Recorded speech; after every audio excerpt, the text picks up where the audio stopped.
Welcome to the Montana Majority Report's Insider Updates. Senate President Matt Regier sits down with Representative Terry Falk to discuss his Senate Bill 232, which modifies exemptions under the Montana Procurement Act and clarifies which contracts and procurements are subject to state purchasing laws. Listen in.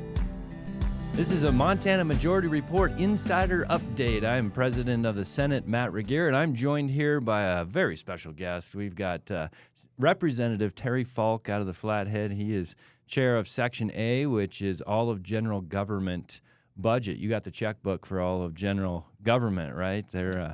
Yes, I have the checkbook, and I'm writing checks to the Montana people every day.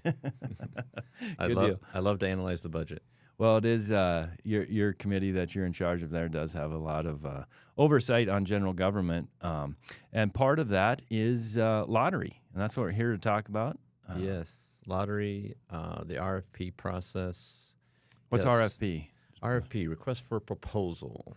So this is procurement, trying to avoid any waste, fraud, and abuse, and look for ways that we can serve the people better and be responsible with their taxpayer dollars. That's great. And maybe give us a little bit of the backstory then of what happened there in lottery. I know you had the lottery director in chatting through. We've got Senate Bill 232 starting the Senate that's going to reverse some stuff that was done last session. Yes, sir.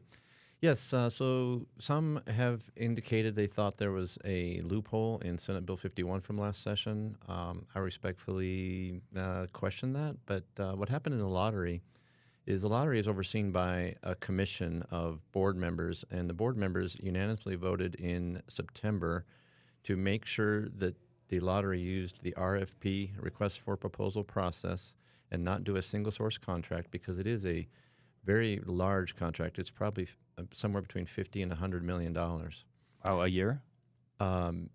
It's per year, yes. Okay. Yes, sorry. And the lottery then shares in the revenue from the lottery sales in various products that they offer. The lottery director decided to, on his own or with collaboration with other persons, to ignore the commission's not really request, but requirement to avoid the RFP process and do a sole source contract. He did not have permission to do that. He just did that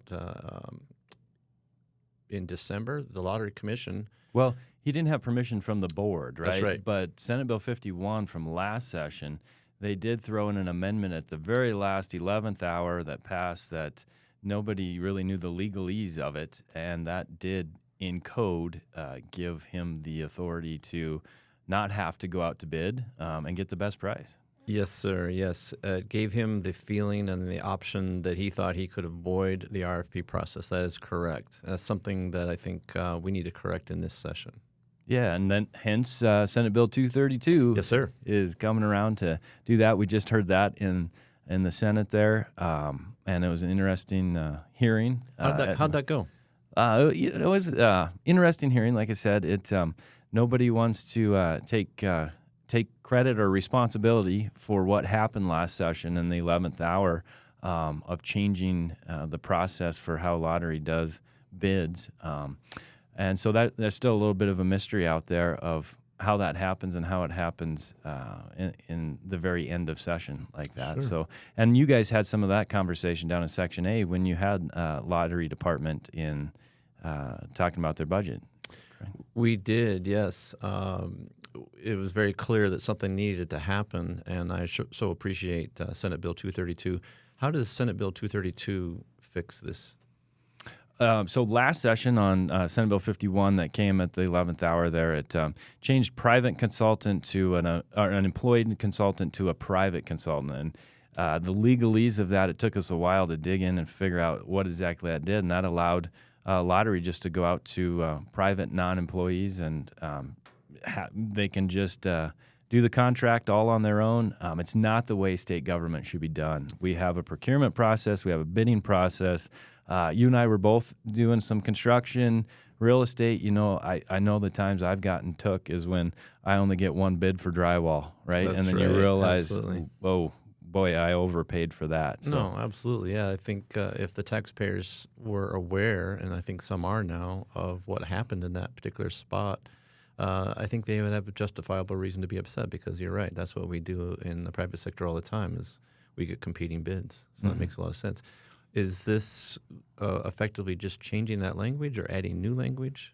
Just changing that language as of now. I think ethics has been a word that has been tossed around this building quite a bit this session. More than, this is my 5th session, going on 10 years here, and I've never heard it talked about as much as it is this time, which is good, I think, to shine light on things that's not the way state government should operate, whether it's a senator doing unlawful contracts or whether it's a department that is not going out to bid, even though they say that's the best way to do it. Interesting, yes. Do you think that sometimes this can be the tip of the iceberg, and that's just an opinion, but as we look and shine the light in all these different corners and underneath things, do you think we're going to find more? Yeah, I do. I think that's a great question.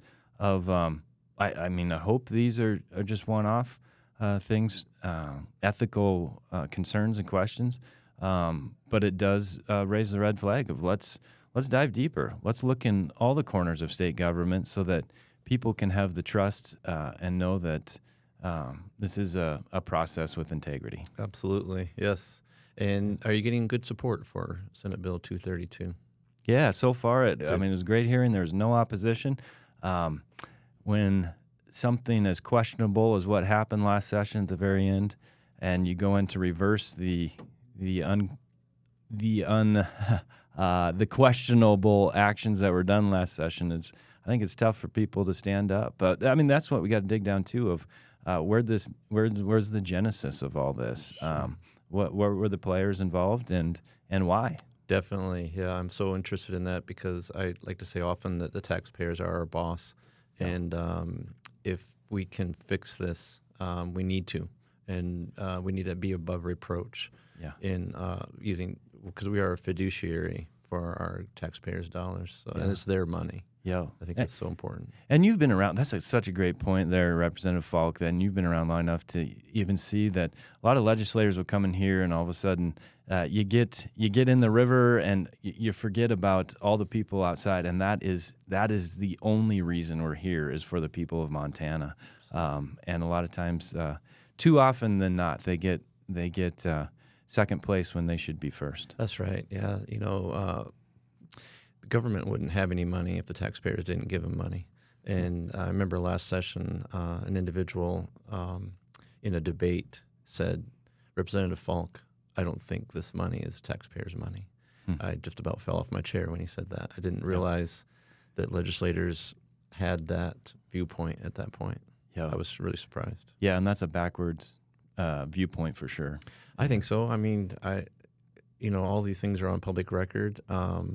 I don't really ever think about that, though. I just want to do what's right and do what's best for the taxpayer. And I know that ethically it'll turn out well if we just do the right thing.